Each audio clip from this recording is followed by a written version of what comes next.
dobar dan, dragi čitatelji eurosong.hr. Dobila sam priliku da s nama je veličanstvena Sacha Jean-Baptiste, inače redateljica scenskih nastupa već. How many years is this your? I think this is my 7th. I'm really bad at math, but I think it's my 7th year. Which one was your first Eurovision Experience? Yeah.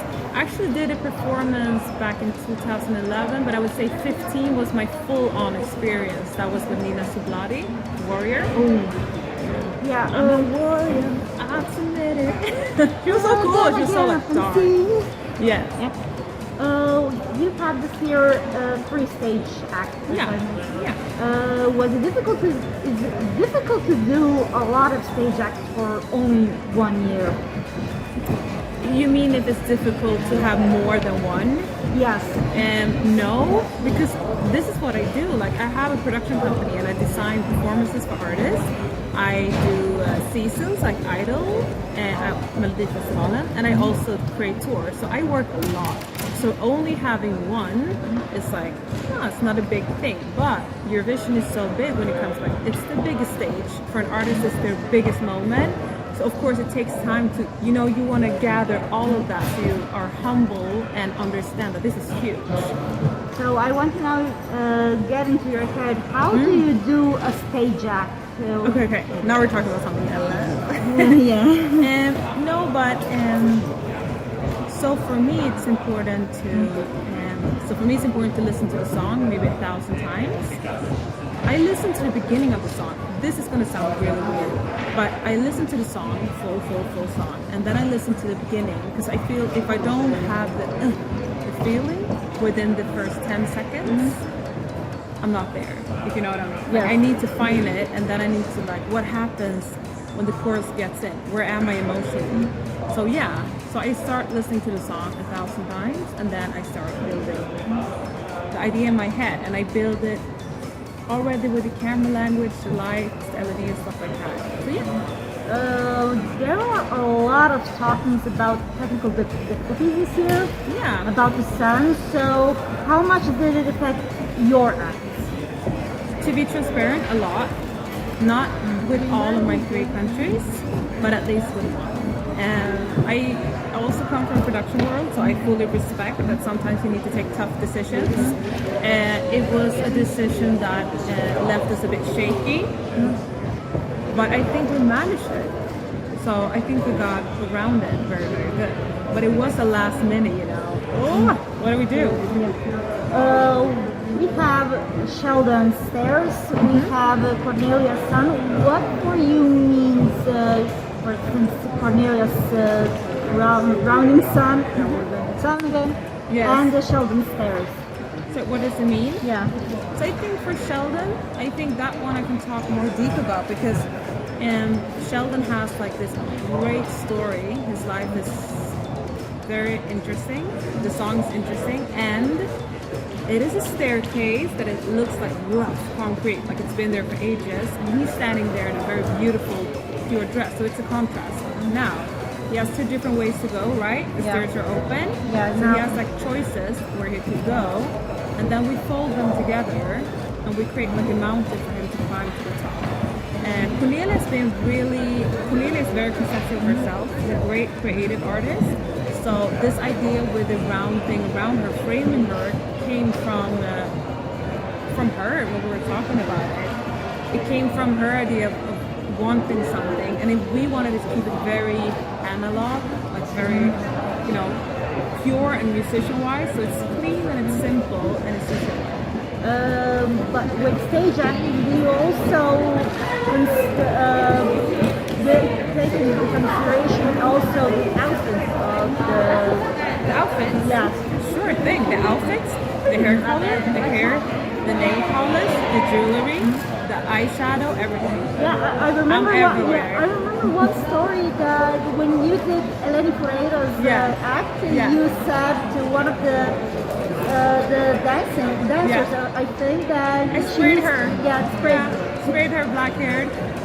She's forgiven me now. No, I'm just kidding. But I really wanted her because she had that movement that I liked, that I thought would suit perfect with Fuego and Eleni. She's beautiful and warm, but she can also be catty. But she was blonde, so I needed to spray her hair black. Yeah, I know that this year you don't have any acts that are dancing acts. No. Yeah, but how do you choose your dancers for the acts you're playing? So I think being a dancer is trickier than most people understand. Because I am an old dancer and choreographer, my mind is like, it's when you cast actress for a movie. Like you have this artist. Who is this artist? What's that artist lane? How does that artist move? What did that person need next to them? Is it somebody who's fiery? Is it somebody who's more like poised and contemporary? Or is it somebody who's warm? And how do they move, So you need to cast the right dancers for the right artist and song. Is there a song, you've been doing now for 10 years, right? Is there a song that you didn't work in the staging, but you would have liked yeah. to? It is Italy, Soldi. Amazing. Ooh, That would have been amazing to work with. Can you reveal a bit how would you do the staging? Oh God, I don't know. I just think that it would have been a good match, contemporary-wise, when I see that artist aesthetic. I love that song. I love it. I also like the Common Linnets.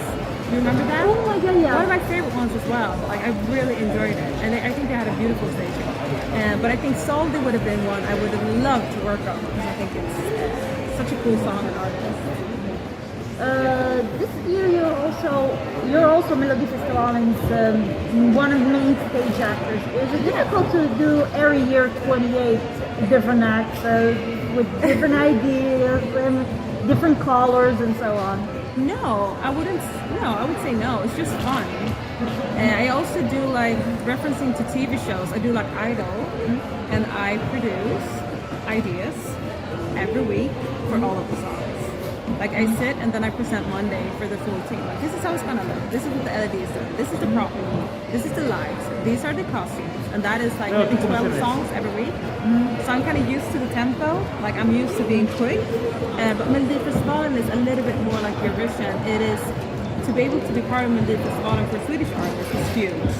It is a chance for them. Might never come again. So you really need to treat them really, really soft and kind and make sure that we're doing so their dream is fulfilled. Now that we mentioned Melody Festival, you're also one of the jurors that choose songs. How do you choose? I want to know how is the creative process of choosing the song for Melody Festival, because it is huge and it's called Eurovision before Eurovision. Yeah. Let's be honest. Yeah, I mean, production-wise, it is huge. It is very detailed. It is coming to Eurovision. It's kind of the same steps. The difference is that we have our competition producer who is responsible for the songs and putting up the name field with artists and stuff like that. I love that in Melody Festival we have like everybody can send in a song, right? So it's for everybody. And then we have a jury that is not only us, it's also consisting of people that work within the industry or people that are fans. Just to get like a broad jury, and the first 13 to 14 songs are selected by them and they vote. So it's a very democratic way to go about it. And then half of the songs are selected from our contest producer, Of course we are asked what we think, I'm asked what I think, but I never think creatively because I have so much respect for somebody that is looking at a full show to make sure that we're, your grandma loves this song, but her grandchild loves that song. It's important that we have like variety of songs and artists. But it's a fun process. Yeah.